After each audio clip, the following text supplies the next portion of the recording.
Module 15, Zen and Art. I, Dr. Rita Pratap, former head of the Department, Drawing and Painting, University of Rajasthan, Jaipur. I am going to speak on Japanese painting. The topic is Zen and Art. Towards the end of 12th century, another art of Buddhism was introduced to Japan by priests who had visited China and studied there. It was a sect that was widely embraced and which would eventually have found influence on all aspects of Japanese cultural life that was lasted to the present day. This new force was Zen Buddhism, known as Chan in China, where it had appeared some 6 centuries before, and it espoused the practice of meditation in order to directly achieve the enlightened awareness of truth, the method that Buddha himself had employed in his search for enlightenment. The Japanese found Zen a teaching perfectly suited to their needs.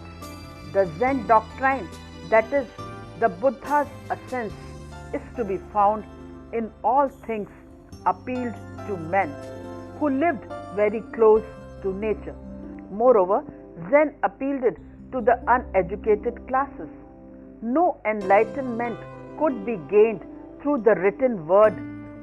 The sutras were irrelevant. The saying of the Bodhidharma, Japanese Daruma, the first Zen patriarch, is paraphrased this way: knowing the true mind is to achieve Buddhahood. It cannot be taught and it cannot be read. Masters passed teaching on to pupils and took on the aura of deities.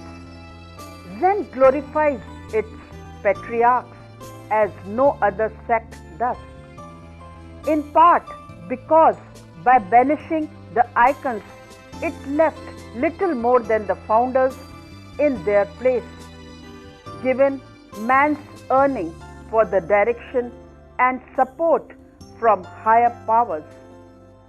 Unquestionably, far from the intention of the search for Buddha's nature within, the vacuum was left in the desire for a personified celestial spirit was filled by portraits of Zen monks, Shinsu, making a new genre of considerable artistic stature.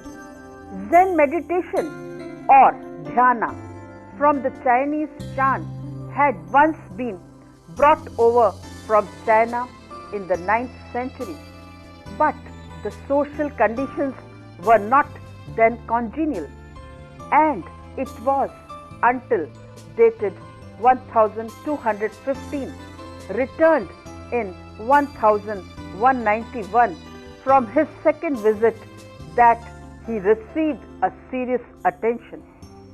2 branches of the sect became well established in Japan: Rinzai and Soto.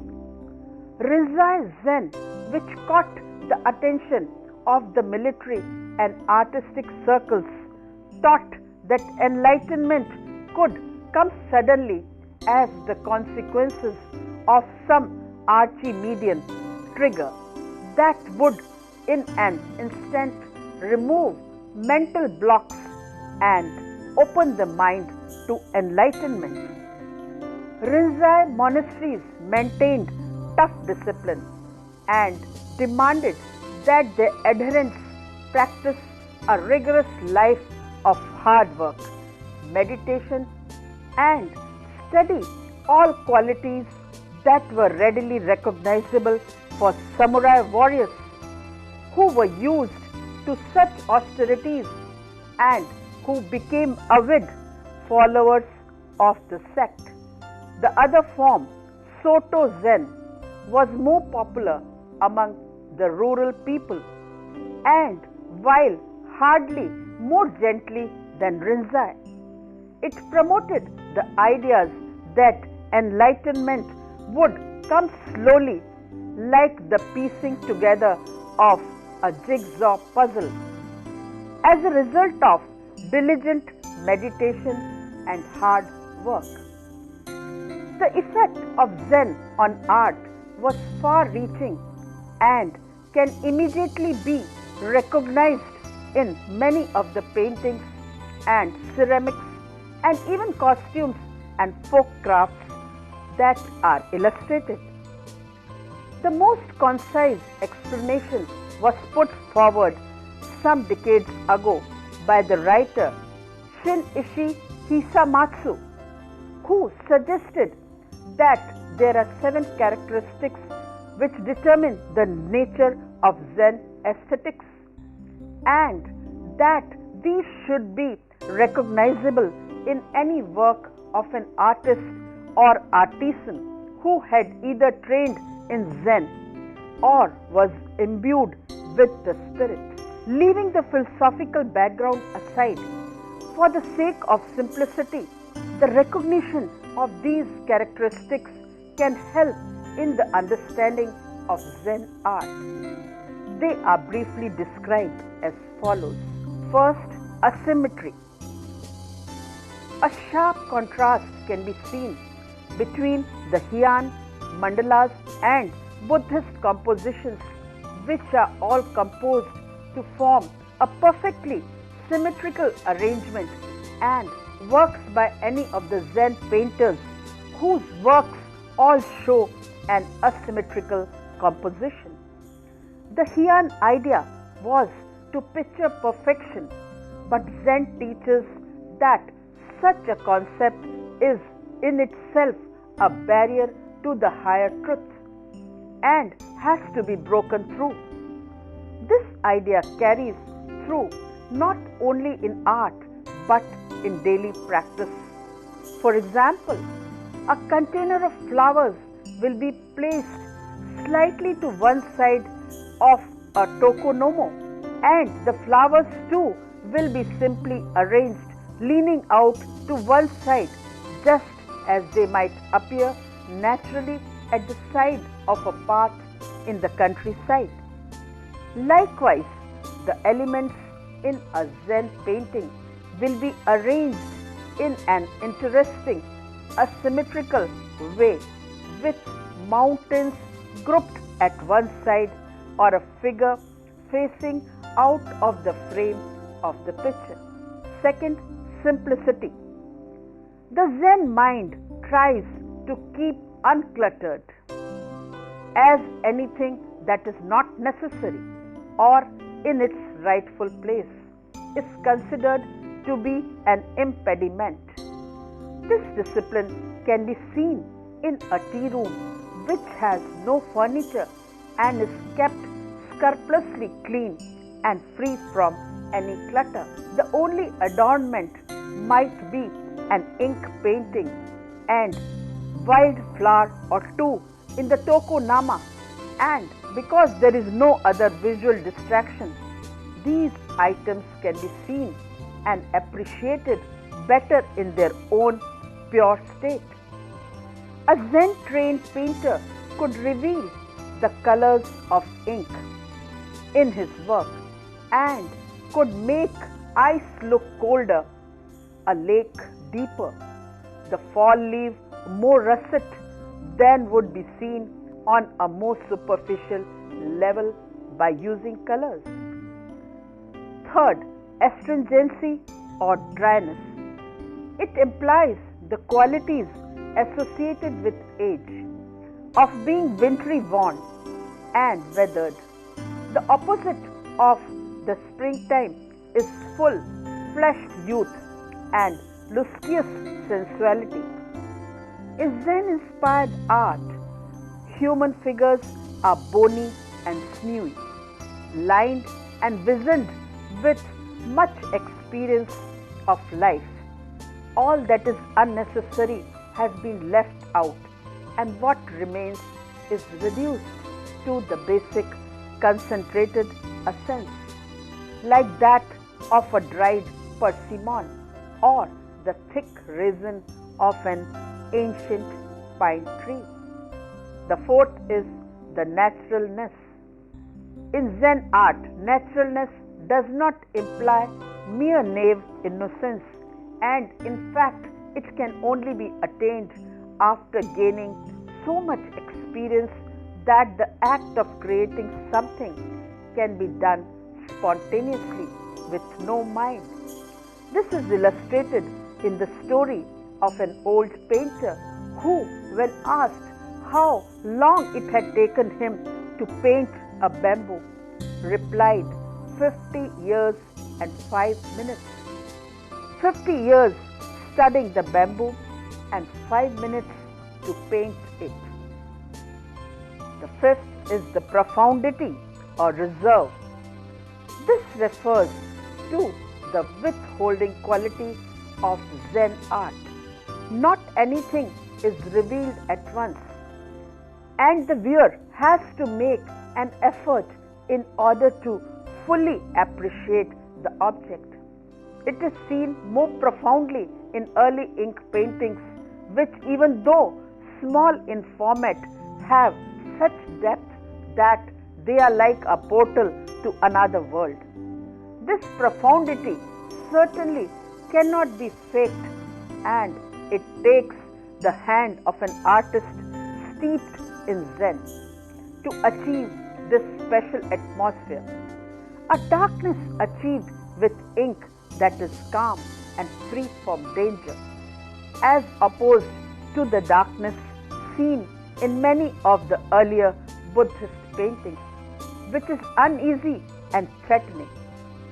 The greatest of the early Zen masterpieces may have layers of meaning, and their full qualities can only be appreciated by contemplation and by opening the mind. Sixth, non-attachment. Even though highly disciplined, the true Zen adept will have a free spirit that can often appear to be very odd. And many of the more celebrated figures of the sect have also been quite eccentric and unconventional. Adherence to any fixed way of thinking, any ism, whether religious, political, is a constraint of the spirit and the mind. In Zen painting, the artist has to discard any regulations or rules so that the mind can apply itself directly and freely without any mental fetters. The freedom can extend to everyday practice, and a true Zen artist would never worry that if his brush was broken, he would be unable to paint. He would be able to free himself from this convention and paint with his fingers or a handful of straw. The seventh point is tranquility. The last of the characteristics refers to the soul of the artist, which has to be quiet and undisturbed and in a meditative state of calm before he puts brush to paper. Any agitated state or stress will be unmistakably revealed in the painting. And so an artist or a calligrapher will always sit quietly for a moment or two before working, not to think about the painting or what he is going to write, but to empty his mind, to think about nothing. And in this state, and after years of training, and his hand can act directly from his spirit. Thus, all these 7 characteristics would be a qualification of Zen art. They all have to manifest themselves together in some way. As contact with China was resumed, increasing number of Japanese reformists Buddhist masters like Isai, who was from 1141 to 1015, and Dogen 1200 to 1253, studied there and brought back the self-reliant teaching known as Chan or Zen in Japanese. He gained support of Hojo Tokiyori and built the Kannon-ji in Kyoto in 1202. His form of Zen in Kyoto was a Tendai mix, however, based on Rinzai, Chinese Lin Chi. The teaching of Zen was ascetic and pragmatic and eschewed all external rituals. This no-nonsense approach held a strong appeal for the Japanese warrior class and soon found official patronage. Zen monasteries in Chinese style, constructed by trained Chinese builders, were found in quick succession. The Kannon-ji 1202, Tofuku-ji 1243 in Kyoto, and the Kencho-ji 1253 and Engaku-ji 1282 in Kamakura. The Engaku-ji was the first real Zen temple. Today, only one building has survived, the Great Kanto earthquake. An early temple founded by Ashikaga Yoshikane in 1188 and converted to Zen, the Zomyo-ji in East Kamakura, and today of little significance, is the fifth, outranked by the Joshi-ji built by Hojo Morotoki in 1283. Zufuku-ji, built by Yoritomo's wife around 1200, is the first Zen temple of Kamakura. The Kencho-ji, the ranking temple of the city, and Engaku-ji, second in importance to it, were put up in 1250 and 1282. But both these temples were razed by fire time after time. A genre of patriarchal portraiture, Shinso, often charting a master's active life, flourished. Proliferation of Zen monasteries. Shinzo represents the essential, personal and direct transmission of the law. A portrait of the master with an appropriate inscription of dedication was given to the disciple only when he had achieved a measure enlightenment. It acknowledged the bond of karma, which formed an important part of the disciple's life. Many portraits of famous masters were brought back by grateful Japanese disciples. The personal message from mind to mind strengthened the disciples' spiritual self-control.